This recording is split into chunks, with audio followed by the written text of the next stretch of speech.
how important a game like this is to the community.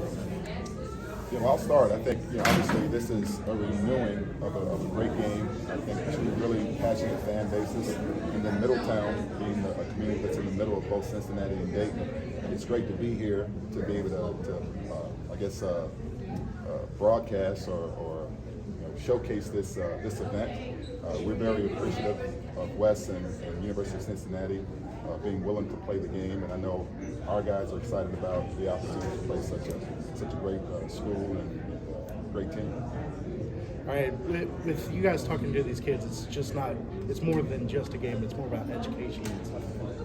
Yeah, I think, as Coach said, this is a really special game for a lot of reasons. But the community aspects of it, make it extra special, and then to find ways to impact young people. We really value that in our program in Cincinnati, getting involved with young people. I know Coach Grant does as well. I'm aware of some of the initiatives they've done up there with this program. So then to find a community that's kind of in between us, it does make some sense to get involved for this game. All right. Can you pause for the next question? Sorry. Product placement. Gotta feed the family. We're moving it up. Is that good? Yep. Good? Yep. Okay, thank you. All right. When you guys were talking, a lot of these kids, they just think about wins. You guys were talking about how you guys don't always win every single game. How is something like that important to kids? Well, I think it's extremely important, because I think in life you're going to go through stuff. You're going to have some ups and downs, some successes, some failures, and it's a part of life. And I think for young people just to understand that that's okay, that it's normal, and that you got to have a level of perseverance, determination, things we talk to our guys about. And it's great that the Midi Pride, this logo there, just what it stands for, I think just continues to feed into young people what they should value, what's important. So I think it fits, and I think it will carry over, hopefully, for everything that they try to do in life, whether it's academics or athletics, whatever it is they try to do.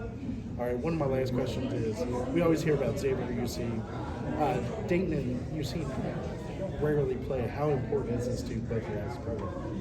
Yeah, I just think spending the last couple of years in this area, you realize how much pride there is in some of the basketball programs around. It's not just one or two. I mean, there's a rich tradition in college basketball in a really short radius around this area. Dayton's one of those programs. It's been a great program for years and years and years and decades. And certainly we feel like we've had that kind of program over our history at Cincinnati. So to get two programs with rich history, as Coach said, with great fan bases and great support that are close to each other to play, I think it's exciting for our programs. It's exciting for our players. It'll be a great atmosphere. And then it's really good for the local communities. I would just echo, it's going to be a good game, just in college basketball in general. Coach has done a great job in 3 years building his program. I think we have a competitive team.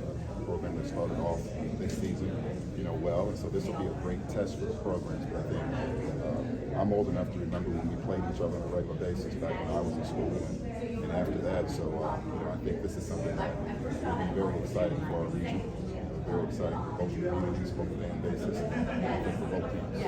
All right. Anything else you guys like to say? Coach, you guys have mentioned the emphasis of getting involved in the community. How important was it to have this event, obviously kind of shift some focus outside of basketball for a little bit and take this time to get involved in the communities and make an impact on these young kids' lives? Yeah, I mean, that's really what we're in this for, to make a difference to young people. And obviously, we don't get a chance to be in front of 4th and 5th and 6th graders as much. So anything that we can do to encourage them, to inspire them, maybe they see some of themselves in our athletes or in some of the stories that they'll hear about and learn about, as they get older and begin to follow sports or whatever it is they choose to do. But anything that we can do to try to encourage and uplift and inspire young people, that's what this is all about.